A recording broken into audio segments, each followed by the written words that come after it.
Assalamualaikum warahmatullahi wabarakatuh. Waalaikumsalam warahmatullahi wabarakatuh, Ibu. Selamat pagi, Ibu Nur Evi. Pagi. Bagaimana kabarnya di pagi hari ini? Baik, alhamdulillah. Luar Ibu biasa. gimana? Baik? Ya, alhamdulillah saya juga baik, insya Allah.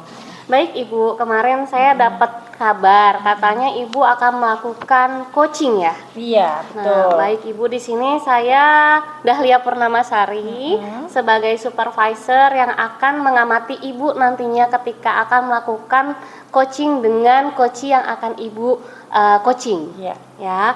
Nah, di sini ada yang perlu Ibu perhatikan karena sebelum melakukan coaching itu ada beberapa hal yang akan saya tanyakan kepada Ibu. Ya, dan juga nantinya saya juga mendiskusikan rubrik penilaian, lalu juga saya akan mengamati apakah Ibu sudah menggunakan alur tirta dengan tepat, dan juga saya juga nantinya kedepannya akan mengamati Ibu apakah sudah memberikan pertanyaan-pertanyaan yang berbobot kepada coach.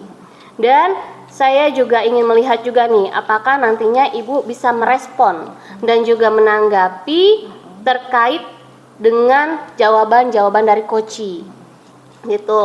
Nah, terus juga nantinya saya ingin melihat apakah Ibu sudah menerapkan dari prinsip coach itu sendiri.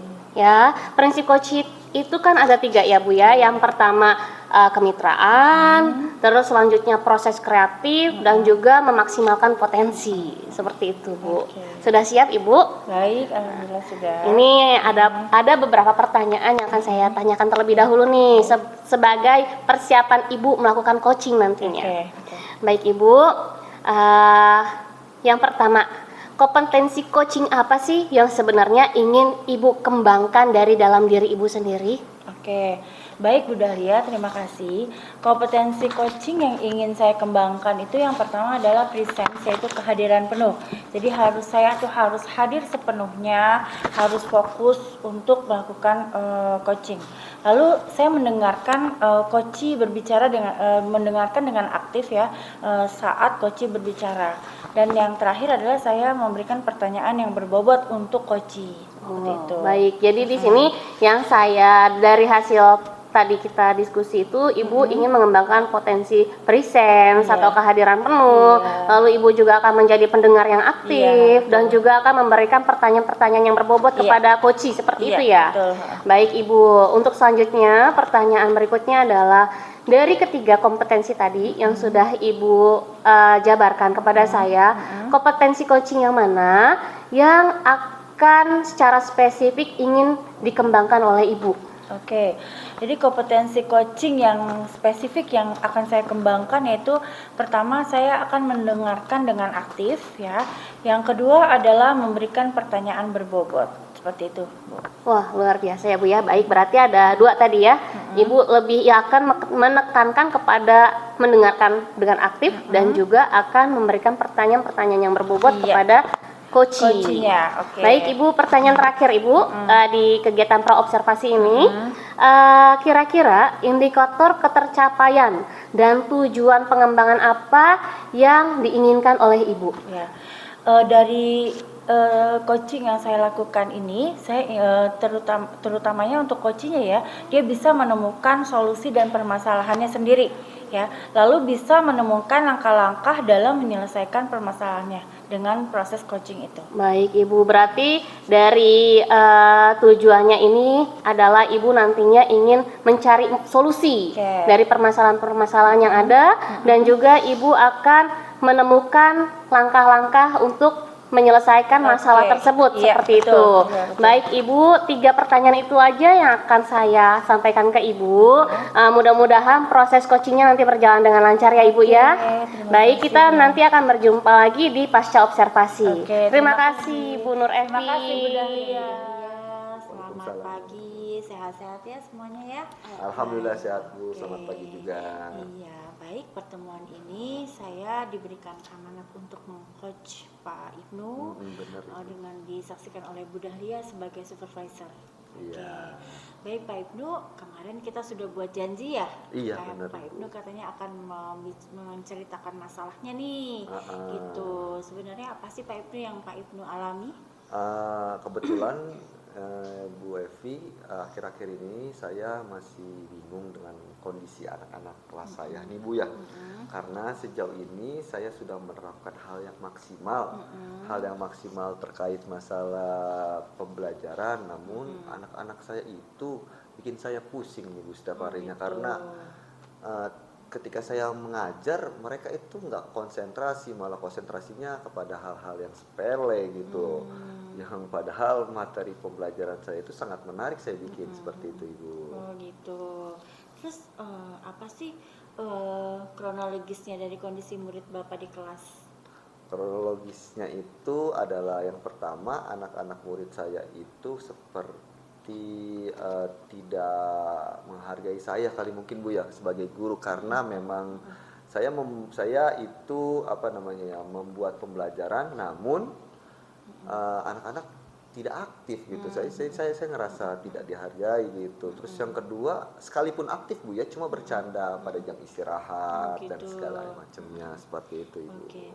Sebenarnya Bapak punya hambatan nggak sih pada saat mengajar? Kalau hambatan sih sebenarnya ada ya Bu ya, dari pihak internal maupun eksternal. Saya akan menceritakan pihak internal dulu kali mungkin ya, dalam diri saya itu. Hambatan yang pertama diri saya mungkin karena saya masih kurang dalam mencari referensi kebutuhan murid terkait masalah pembelajaran. Yang eksternalnya mungkin karena media atau fasilitas dari sekolah yang masih terbatas Ibu. Oke. Sehingga memang menyebabkan anak-anak murid itu kesannya tidak aktif dalam pembelajaran. Jadi tadi Bapak sudah menyebutkan ya, untuk hambatannya itu dari internal dari muridnya sendiri, tidak ada kemauan Iya, ya untuk benar. belajar. Terus yang kedua adalah mungkin eksternalnya adalah fasilitas sekolah. Iya. Terus apa yang Bapak lakukan untuk menghadapi masalah ini? Yang hambatan pertama ini? ya Bu ya, dari pihak eksternal dulu saya membuat suatu fasilitas di kelas saya itu berebutan. Jadi artinya seperti ini Bu. Jadi ada guru yang sekiranya itu tidak memakai, saya manfaatkan gitu. Tapi ketika ada guru yang memakai fasilitas sekolah, ya saya tidak akan saya tidak memanfaatkan hal itu. Artinya memang fasilitas sekolah saya masih terbatas. Yang kedua dari internal saya. Sebenarnya sih Bu ya, kalau untuk hambatan internal saya itu, saya juga seringlah itu Bu ngobrol sama rekan-rekan sejawat saya terkait permasalahan saya gitu. Apa sih kebutuhan-kebutuhan anak era sekarang yang dalam tanda kutip adalah generasi Z gitu ya Bu ya, yang sekiranya memang karakteristik mereka itu sangat tidak stabil gitu, khususnya itu di dalam menerima atau menyerap pembelajaran. Berarti yang saya lakukan adalah saya mengidentifikasi masalah saya dengan menceritakan kepada rekan-rekan sejawat saya gitu. Ya begitu, betul ya. Jadi untuk mengatasi hambatan itu Bapak sudah mempunyai solusi tersendiri ya Pak ya. Benar. Oke. Nah, dilihat dari skala nih 1 sampai 10, kira-kira pada skala berapa itu Bapak tujuan yang Bapak inginkan? Kalau untuk saat ini saya sih berada di poin 7 kali ya Bu ya. Tapi gitu. ya semoga setelah pertemuan ini saya akan bisa sampai ke 10 Ibu. Oh gitu. Karena memang Bu Evi kan bisa membantu saya, membimbing saya gitu. Oke. Bagaimana jika potensi dari tersebut itu tidak dapat menyelesaikan masalah yang dihadapi? Kalau untuk hal-hal yang seperti kolaborasi dengan rekan sejawat tidak bisa dihadapi, ya saya pakai alternatif lain mungkin begitu ya. Salah satunya mungkin saya akan observasi setiap siswa gitu, karena apa sih setiap pelajaran dari saya gitu tidak aktif gitu. Saya akan mewawancarai, atau bukan mewawancari ya, tepatnya adalah ngobrol bareng lah di kelas gitu. Kenapa sih gitu? Sehingga kan yang dituju oleh saya itu sebenarnya pencapaian tujuan pembelajaran saya gitu. Jadi ketika saya tanya, kamu tahu tentang zat padat nggak? Kalau memang ada yang tidak tahu, ya berarti tujuan pembelajaran saya gagal gitu. Jadi itu yang harus dievaluasi bagi diri saya. Mungkin itu kali. Oke. Lalu strategi yang digunakan untuk mencapai tujuan itu apa Pak? Rencana atau strategi saya itu untuk mencapai tujuan saya itu sebenarnya, kebetulan saya itu adalah orangnya yang sering ini ya Bu ya, sering kepo lah, atau bisa dibilang sering cari tahu pembelajaran menarik baik di TikTok maupun di media sosial lainnya, khususnya di TikTok sih Bu. Jadi pernah tuh Bu saya menemukan ada pembelajaran yang dibutuhkan oleh generasi Z atau era ini gitu Bu. Nama pembelajarannya itu, metodenya itu adalah PBL. PBL itu adalah problem based learning gitu. Yang di dalamnya itu juga ada 5 langkah gitu Bu. Yang pertama itu kalau nggak salah adalah orientasi pada masalah. Yang kedua itu adalah mengorganisasikan murid untuk belajar. Yang ketiga adalah membimbing ketika kelompok penyelidikan. Yang keempat menyajikan karya. Yang kelima terakhir adalah evaluasinya seperti itu. Itu menarik sih Bu sebenarnya bagi diri saya gitu. Saya sudah menemukan. Iya, bagus ya Pak Ibnu ya, sudah menemukan rencana, strategi, Bapak sudah baik untuk mengajar di kelas. Oke, terus lalu yang saya akan tanyakan adalah berapa lama sih waktunya yang digunakan untuk Bapak untuk mencapai tujuan itu gitu. Kalau saya sih menginginkan itu jangka panjang ya Bu ya, karena memang semua proses anak didik yang kita ingin itu tidak bisa instan gitu ya. Karena saya itu adalah guru yang juga bisa dikatakan banyak kekurangan gitu. Saya pengennya jangka panjang yang memang problem based learning itu juga harus menjadi terbiasa gitu. Jadi era saat ini itu yang saya ketahui Bu adalah era di mana siswa itu diajak mandiri untuk menyelesaikan permasalahannya sendiri gitu. Jadi kesannya tidak manja lah. Gitu. Iya betul. Oke. Lalu apa upaya yang dilakukan untuk mencegah terjadinya gangguan?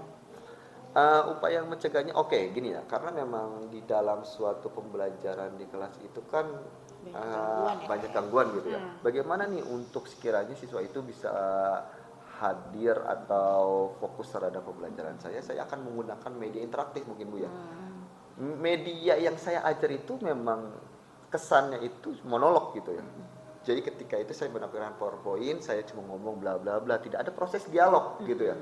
Padahal di internet atau di bahan-bahan ajaran yang saya temuin ada gitu media-media pembelajaran berbasis teknologi namun interaktif gitu. Salah satunya yang saya tahu adalah Word Wall. Terus yang kedua itu VR. VR itu menarik banget sih.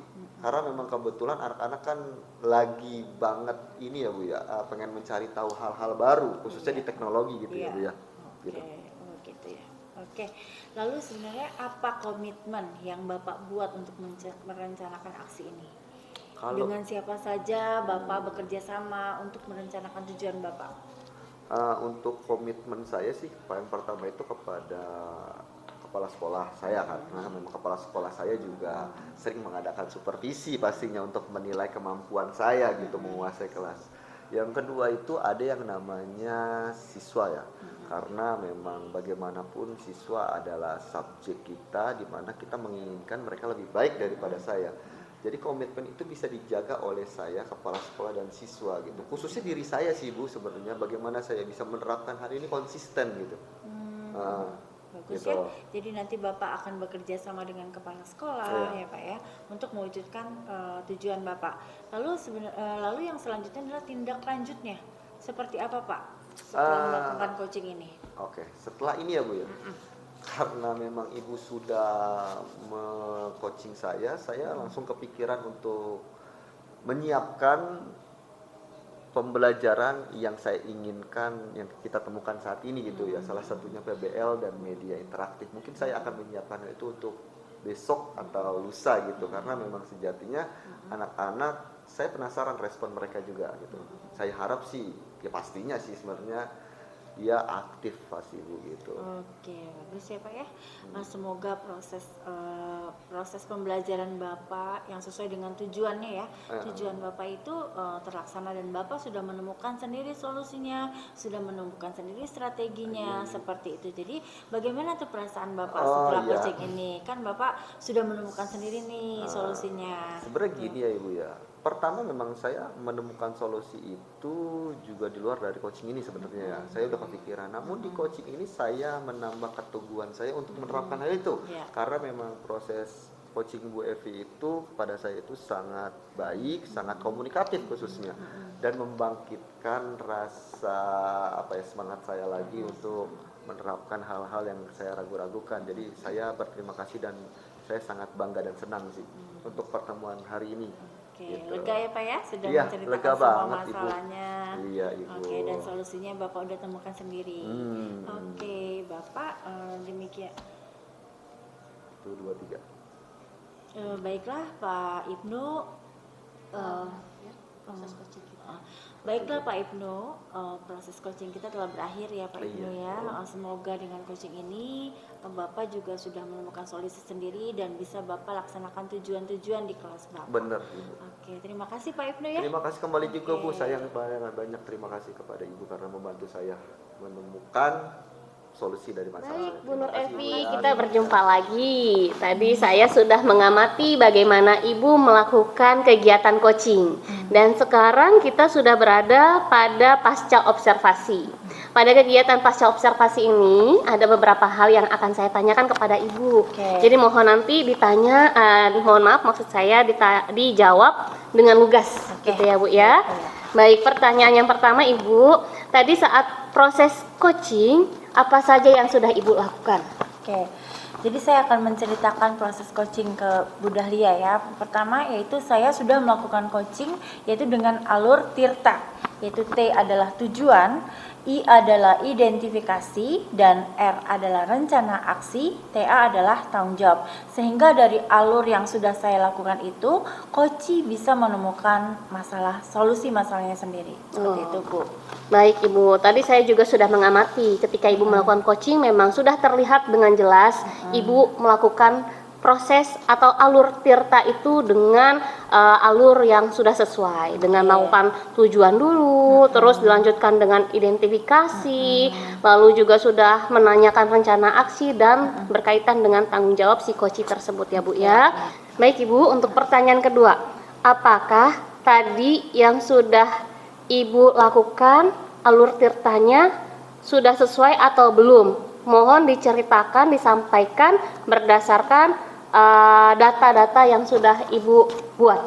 Sudah ya, saya sudah berusaha untuk menggali potensi dengan pertanyaan-pertanyaan berbobot dari saya kepada coach ya. Lalu sehingga coach itu bisa menemukan solusinya sendiri ya.